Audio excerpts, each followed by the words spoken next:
नमस्कार विद्यार्थियों, आज की क्लास में हम जनरल हिंदी से बनने वाले आपके हम 80 क्वेश्चन करा रहे हैं। ये बच्चों जो पेपर है जो कि सिलेबस इस बार आपका एमजीक्यूपी का चेंज हुआ है।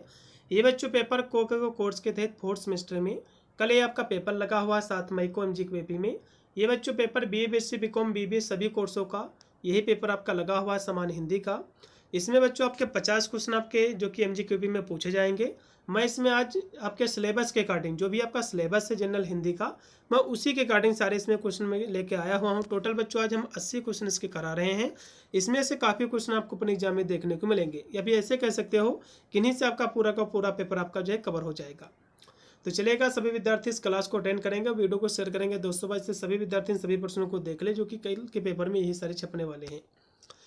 ठीक है, तो सबसे पहले हम बच्चों देवनागरी लिपि जो कि हिंदी भाषा देवनागरी लिपि से बनने वाले जो भी क्वेश्चन आपके पार्ट जो कि सिलेबस में थे उनको सबसे पहले हम कवर कराएंगे। तो देवनागरी लिपि का बच्चों विकास किस प्राचीन लिपि से हुआ है आपको बताना है, तो कहोगे ब्राह्मणी लिपि से हुआ है। इसमें का तीसरा ऑप्शन पूर्णतः राइट है। अगला ऑप्शन भी आपका 2 नंबर की देवनागरी लिपि किस प्रकार की लिपि है आपको बताना है। बच्चों देवनागरी जो लिपि है अक्षरात्मक जो है लिपि है, इसमें का दूसरा है। फिर 3 नंबर क्वेश्चन की भारतीय संविधान के किस अनुच्छेद में देवनागरी को राजलिपि घोषित किया गया है, तो अनुच्छेद आपका जो 343 है इसके तहत बच्चों किया गया है।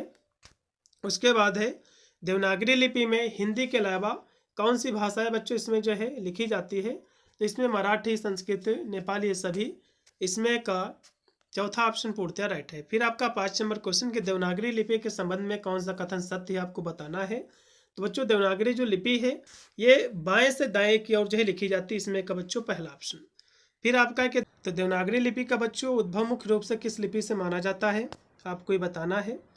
तो ये बच्चों माना जाता है जो कि ब्राह्मी लिपि से माना जाता है, जो कि 8वीं से 7वीं शताब्दी के आसपास जो कि कुटिल जो लिपि है या फिर जो नागरी लिपि है इसके मध्य से हुआ था। तो इसमें बच्चों कुटिल लिपि आप लगाइएगा।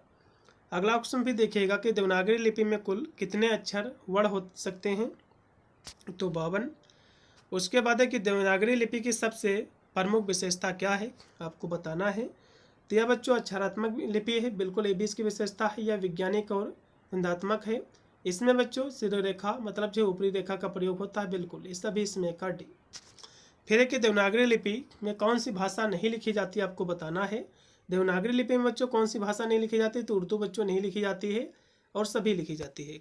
फिर है कि 10 नंबर आपका क्वेश्चन की हिंदी भाषा की उत्पत्ति बच्चों मानी जाती है, तो संस्कृत भाषा से। अगला क्वेश्चन भी यहाँ से बच्चों हम जो कि आपका जो सिलेबस में दूसरा इसमें जो आपका पहला ही चैप्टर था, दूसरा इसमें आपको पढ़ना था कि हिंदी प्रवेश की जो या फिर हिंदी की जो भाषाएं हैं जो बोलियां हैं, अब उनसे हम बनने वाले क्वेश्चनों को देखेंगे MCQ। तो पहला इसमें क्वेश्चन की खड़ी बोली को किस समूह की उपभाषा माना जाता है, तो पश्चिमी हिंदी का। फिर कि निम्न में से पूर्वी हिंदी की प्रमुख उपभाषा कौन सी आपको बताना, तो कहोगे अवधी है। उसके बाद है कि भोजपुरी बोली मुख्यतः किस राज्य में बोली जाती है, तो भोजपुरी बच्चों बिहार में बोली जाती है। उसके बाद है कि ब्रज भाषा मुख्य रूप से किस क्षेत्र में बोली जाती है, तो कहोगे आगरा मथुरा क्षेत्र में। उसके बाद है कि हरियाणवी बोली किस क्षेत्र में बोली जाती है बच्चों, तो कहोगे हरियाणा में।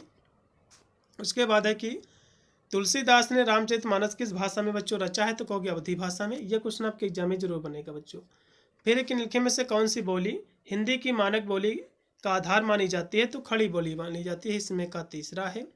फिर आपका 8 नंबर क्वेश्चन है कि हिंदी की निम्न में से कौन सी बोली भाषा अलग भाषा माना जाता है ना कि उपभाषा, तो मैथिली को माना जाता है बच्चों अलग। फिर कि हिंदी उपभाषाएं समानता कितने भौगोलिक समूहों में विभाजित की जाती है, तो हिंदी बच्चों भाषाओं को हम 3 जो कि इसको हम समूहों में विभाजित करते हैं, पूर्वी हिंदी, पश्चिमी हिंदी और मध्य हिंदी, इसमें का दूसरा। फिर कि हिंदी मानक जो हिंदी है इसका विकास किस बोली के आधार पर बनकर हुआ है, तो खड़ी बोली के आधार पर। फिर यहाँ से बच्चों हम जो आपका जो दूसरा जो यूनिट था इसमें आपको संज्ञा सर्वनाम विशेषण क्रिया, तो इनके बारे में जो भी आपके क्वेश्चन हैं MCQ उनको समझ लीजिए जल्दी से। तो पहला इसमें क्वेश्चन कि हिमालय शब्द में कौन सी संज्ञा आपको बताना है, तो हिमालय बच्चों व्यक्तिवाचक संज्ञा है। ठीक है। फिर है कि वह बहुत सुंदर लड़की है, तो इस वाक्य में वह क्या है बच्चों, वह बच्चों सर्वनाम है। उसके बाद है कि वह तेज दौड़ते हुए मैदान में पहुंचे, तो इस वाक्य में बच्चों क्रिया क्या है, क्रिया मतलब होता है जो आप कार्य कर रहे हो, दौड़ रहे हो, जैसे कि दौड़ते हुए पहुंचे, तो ये बच्चों क्रिया होगी।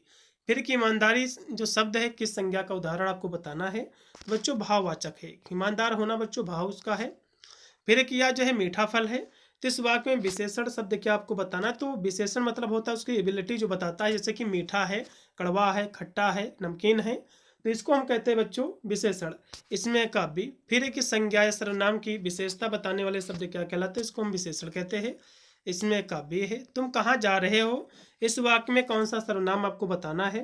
तो बच्चों इसमें प्रश्नवाचक जो कि सर्वनाम है से जो कि पता चल रहा है। इसमें काव्य। फिर एक लिखे में से जातिवाचक संज्ञा का उदाहरण कौन सा है। तो शहर। शहर बच्चों जाति का बोध कराता है।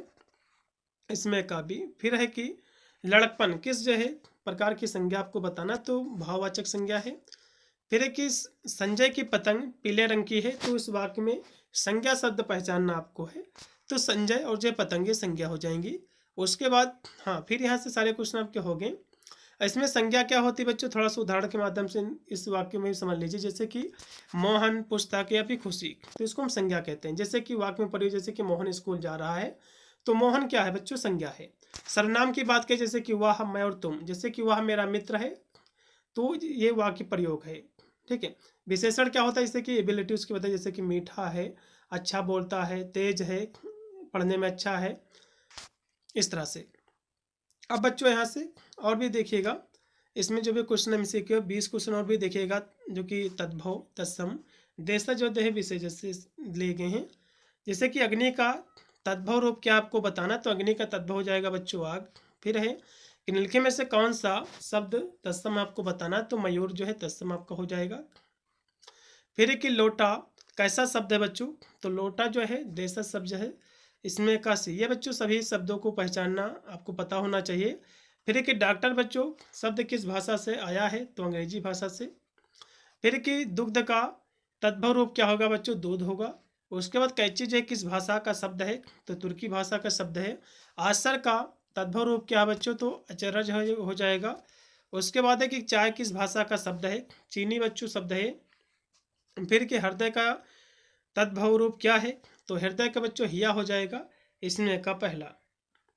उसके बाद है कि खिड़की कैसा शब्द है बच्चों, तो देशज आपका ये शब्द हो जाएगा। फिर कि वकील किस भाषा का शब्द है, अरबी भाषा का शब्द है। कण का तद्भव रूप क्या है, तो कान हो जाएगा। उसके बाद स्टेशन कैसा सब बच्चों शब्द है, तो विशेषज आपका शब्द हो जाएगा, विदेशज। फिर कि आलू किस भाषा का शब्द बच्चों, तो पुर्तगाली शब्द है। अब यहाँ से और भी क्वेश्चन, जैसे कि चंद्र, चंद्र का तद्भव रूप क्या है, तो कहोगे चांद है। फिर एक डिबिया, डिबिया बच्चों कैसा शब्द, कहोगे देशज आपका शब्द है। फिर कि दरोगा किस भाषा का शब्द बताओगे, तुर्की का बच्चों शब्द हो जाएगा। फिर कि अश्व का तद्भव रूप क्या है, तो कहोगे आंसू है। अब यहाँ से बच्चों मुहावरे और जो लोकोक्तियां हैं आपके पाठ्यक्रम में, अब उससे बनने वाले क्वेश्चनों को देख लीजिए जल्दी से। जैसे कि नाक रगड़ना, इस मुहावरे का बच्चों अर्थ क्या होता है, तो कहोगे बहुत विनती करना। ठीक है। इसमें का भी। फिर है कि 8 कनौजियो 9 जो है दुल है, इस लोकोक्ति का बच्चों अर्थ क्या होता है, लोकोक्ति का, तो इसका मतलब होता है अलगा या जो है फूट होना। इसमें का तीसरा। फिर है कि चोर की दाढ़ी में तिनका, इसका बच्चों अर्थ क्या है, तो दोषी का अपने आप डर जाना। इसमें का दूसरा है। फिर आपका 4 नंबर क्वेश्चन है कि ना नौ मन तेल होगा और ना राधा नाचेगी, इसका अर्थ होता है बच्चों कि जब जरूरी चीज़ें ना हो तो काम नहीं होगा। इसमें का तीसरा। ऊँट के मुंह में जीरा, ये क्वेश्चन बच्चों आपके एग्जाम में बनेगा। इसका मतलब होता है बहुत कम मात्रा में जो है कुछ, बहुत कम मात्रा में कुछ मिलना।